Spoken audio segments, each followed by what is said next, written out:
The most baggage-ridden candidate Democrats have ever backed, easily secured his primary with about 72% of the vote. It was a fairly solo race, so not that impressive a performance, but he got it nonetheless.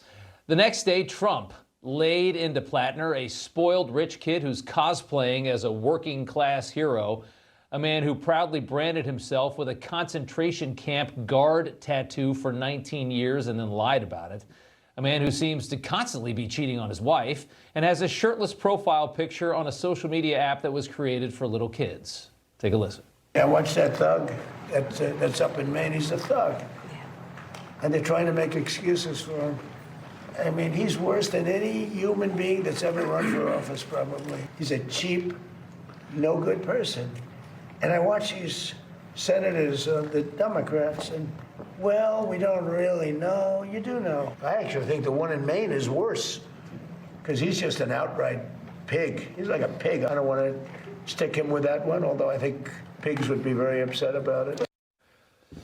Always fun to see what it sounds like when the president goes after somebody in a situation like this. Trump is bashing Platner not just for a little dirt under his fingernails, but for essentially his entire existence. Graham Platner just doesn't belong anywhere near power, is the simplest way you can explain it. He clearly has zero control over his own life. Why should he have any control over the lives of millions of people, and many across this country, millions and millions of people? You add to that the qualities that are actually making him attractive to Democrat voters in his state are all fake. They are all manufactured. He's just an obnoxious rich kid with terrible judgment, wearing a smelly sweatshirt trying to win an election. Platner responded to Trump today. Got to say, being called a thug and the worst person to ever run for office by Donald Trump might be the highest compliment that I've ever received. For Donald Trump to come after me personally it might be the nicest thing anybody's ever said about me. And the reason he's doing it is that he's scared. He knows. He knows that we're coming after him, and it's got him shaking in his boots. And he should be, because we are coming. Oh, Graham Platner's coming for the president. Oh, okay. Do we have another candidate promising to stand up to Donald Trump? That's every campaign ad you've heard for the last 10 years. Platner's campaign is becoming as boring, predictable, and focus grouped as the rest of his party's campaigns, which is also interesting.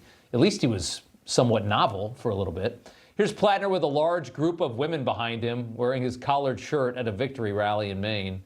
Oh, I guess the woman problem is solved. He's got 10 chicks behind him. Okay, or maybe not. Another former ex-girlfriend of Platner is now speaking out, joining the three others who came forward last week detailing abusive behavior as he seeks to be a senator in a party that constantly panders to women, a party that told us to believe all women, a party that is so nonsensical about women and their issues that it's insufferable. This woman, speaking anonymously to the New York Post, sharing text messages and pictures to verify her story, corroborating another ex-girlfriend who said Platner knew of his Nazi tattoos' meaning. Part of the quote, "As a person who is a leftist, I immediately looked at him and asked him, is that a Totenkopf?" She knew what it was. Also sharing that he was cheating on his previous fiancée with her. So again, I'm not sure Graham Platner's ever met a woman he could go more than a week without cheating on. Hence, nothing but women behind him at the rally this week. That's exactly why you saw that. It'll be fun to see what else comes out over the next 5 months, but at least at this point, he does have Hunter Biden's endorsement. I'm 99.9% certain is that Graham Platner is no Nazi. As it relates to Graham Platner, I focus on this, is that I have not heard that would say to me that he is a abusive, misogynistic, or anti-Semitic or racist person. Show me your phone. Give me access to your iCloud. Let's go through it and pull everything that we can that is inappropriate, that is off color. Pretty nervous laugh there from Gavin Newsom, but actually a fair point. Show us everybody's phones.